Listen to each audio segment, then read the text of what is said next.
waxaan joognaa deegaanka Kayn oo ah run ahaantii deegaan aad u baaxad weyn oo dadka ku nool ilaa 500 qoys ay kor u dhaafan deegaanka iyo gagaarkiisa oo laga dhisayo MCH kan xaruntan caafimaad ee loogu talagalay dadka iyo deegaanku inay ka faa'iideystaan xaqiiqatan meesha hadda intay maraysa waan aragnaa waxaan u mahad celinayaa dhalinyarada dhaxal reeb iyo qurba joogta deegaanadan ka soo jeeda oo markii hore fikradda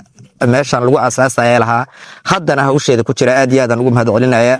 anigoo ku dhiirigelinaya waliba shaqadaas wanaagsan ee ay qabteen dad dhalinyarooyinka kale ee deegaanaduna inay ku daysadaan dhalinyaradaasi sida magacooda ka muuqato dhaxal reeb ah waxay ugu tala galeen dadka iyo deegaanka inay wax muuqdo oo la yaqaan ay uga tagaan deegaankan oo deegaan ballaaran ah bilan yar ka hor oo hadda wali shaqadiisii ay hadda dhamaatay waxaa ka hirgalay iskuulkii deegaanka kana waa xaruntii caafimaadka asaasiyaadkii dadka bulshada deegaanadu ay ku noolaalahayeen waxaa ka dhiman ceel biyooda ka dhiman oo run ahaantii waxaa halkan laga cabay ceelashii taqliidiga ahaa ee hore ee gacan oo ayaga laftirkoodu waqtiyadan aad ogtihiin oo kale aan roobab haddaysan di'in sanadka iyo sanad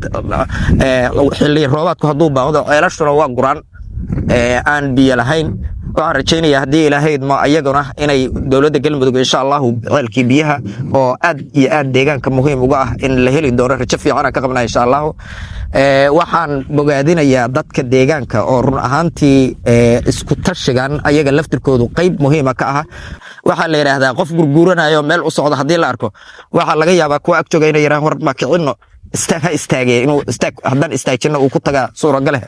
marka gurguuridka ayaga bilaabay waana istaagayaan insha allahu waana helayaan intii la rabo waxaan rabaa inaan dhiirigeliyo oo aan u baaqo dadka deegaanka ka soo jeeda reer Xaaji Saleymaan ale mar haddii wanaag la isku kaashanayo qabiilka in la sheego dhib kuma jirtee in laga deegaankan oo kale bulshadiisu waa tashadeen oo noocaas ay u dhaqaaqeen in la dhiirigeliyaan rabnaa oo wixii bil Ramadaan oo barakaysan waa ku jirnaahe wixii aad la baxdahay 10 adcaaf iyo ka badan ay noqonaysaa haddii Ilaahay idme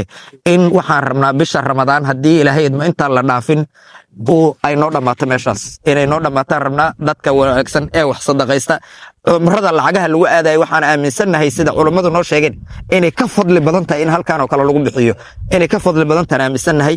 dowladda galmudug ee anigu aan ka tirsanahay iyo rag akhyaartan kaleba waa codsigaas waa u gudbinaynaa waana rajaynaynaa haddii Ilaahay idmo inay